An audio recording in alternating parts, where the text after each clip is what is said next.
को बता दें, अमेरिकी राष्ट्रपति डोनाल्ड ट्रंप ने ईरान के ऊर्जा ढांचे पर हमलों की डेडलाइन को अब 6 अप्रैल तक के लिए बढ़ा दिया है। यानी ट्रंप ने कहा है कि वो 10 दिनों के लिए ईरान के ऊर्जा ढांचे पर हमले रोक रहे हैं। देखिए, पहले 5 दिन का, फिर उसके बाद 10 दिन का। इस वक्त ट्रंप का दावा है कि वो तेहरान के अनुरोध पर बातचीत कर रहे हैं और ये बातचीत बहुत अच्छी तरीके से चल रही है।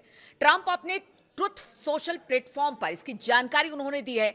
और इसके पहले अगर डोनाल्ड ट्रंप की बात की जाए तो ईरान के ऊर्जा ठिकानों पर हमले की धमकी उन्होंने दी थी।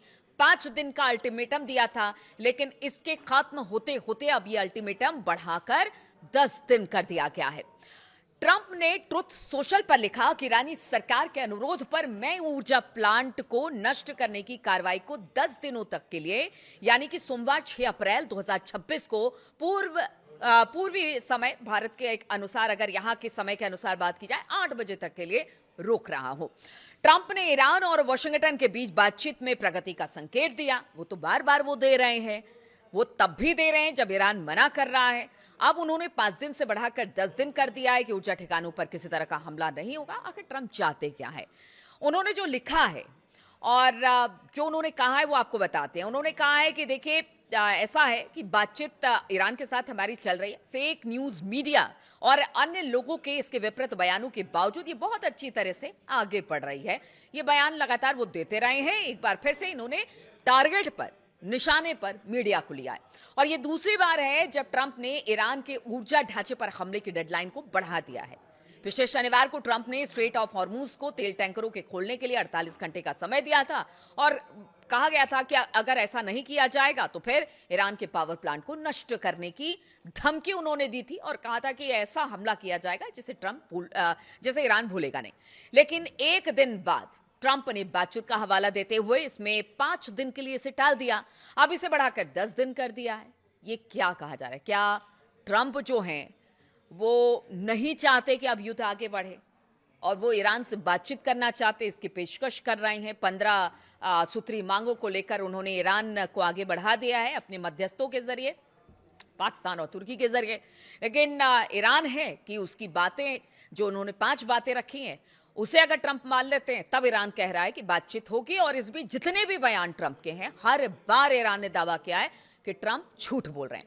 अब देखिए, कुछ मीम्स सोशल मीडिया में खूब आ रहे हैं ट्रंप के इन्हीं सब बयानों को लेकर, कि जिसे ईरान लगातार मना कर रहा है कि उन्होंने बातचीत किसी तरह से ट्रंप से नहीं की है, अमेरिका के साथ किसी तरह की बातचीत नहीं है। 1-2 मीम की बात आपको बताते हैं कि ट्रंप दिखाई दे रहे हैं कि 2 फोन है, अलग अलग जगहों पर ट्रंप जाते हैं, बातचीत करते हैं और उसमें एक तरफ वो कहते हैं हाँ युद्ध रुकवा दिया, दूसरी तरफ आके कहते हैं कि हमारी बातचीत हो रही है। और ये बात तो खुद ईरान के जो प्रवक्ता हैं, जो समय समय पर सरकार की बात रखते हैं, उन्होंने तो कहा कि वो खुद से बात करते हैं, खुद ही से डिसीजन लेते हैं और खुद ही से आकर बयान दे देते हैं। अब एक और मीम है जिसमें ईरान जो ट्रंप है बहुत सारे खिलौनों के साथ खेल रहे हैं। एक तरफ अमेरिका है, इजराइल है, ईरान है, वहां उनके टैंक खड़े हैं, जहाज खड़े हैं। अचानक से ट्रंप एक जहाज को उड़ा देते हैं और फिर उसके तुरंत बाद आते हैं और कहते हैं हमने ईरान का एक जो जहाज है उसे उड़ा दिया और देखिए अब जो ईरान है वो झुक गया है और बातचीत कर। तो इस तरह के मीम्स लगातार ट्रंप के बयान के बाद सामने आ रहे हैं, जिस पर अब खूब खिल्ली उड़ाई जा रही है। हालांकि ये साफ नहीं है कि 10 दिनों का ऊर्जा ढांचे पर जो हमला रोकने का फैसला एक व्यापक संघर्ष विराम का रूप लेगा, यानी कि ये लॉन्ग टर्म में होगा, या फिर ये केवल एक अस्थायी उपाय होगा। यानी फिलहाल बातचीत के लिए किसी तरह से विकल्पों की तलाश में ट्रंप जुटे हुए हैं और थोड़ा सा तनाव कम करने के लिए सब कुछ ट्रंप की तरफ से किया जा रहा है।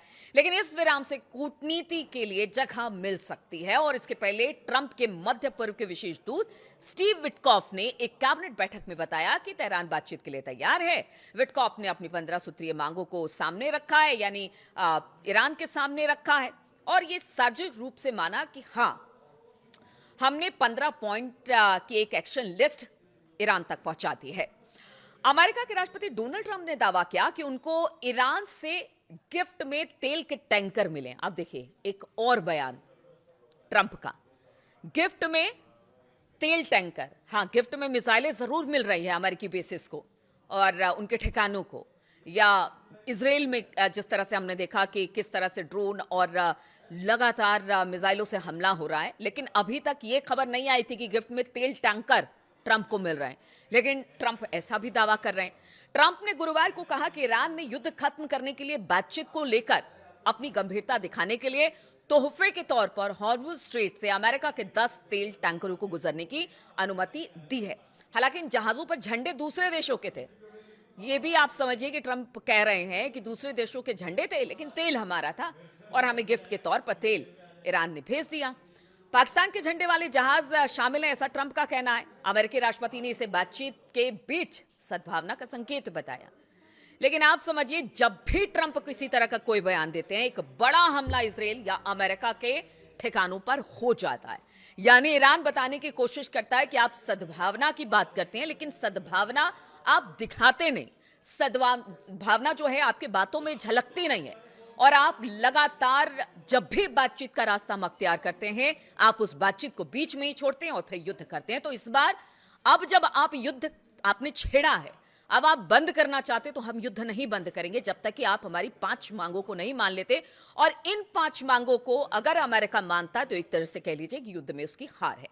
तो ट्रंप अब ना आगे जा सकते हैं ना पीछे आ सकते हैं।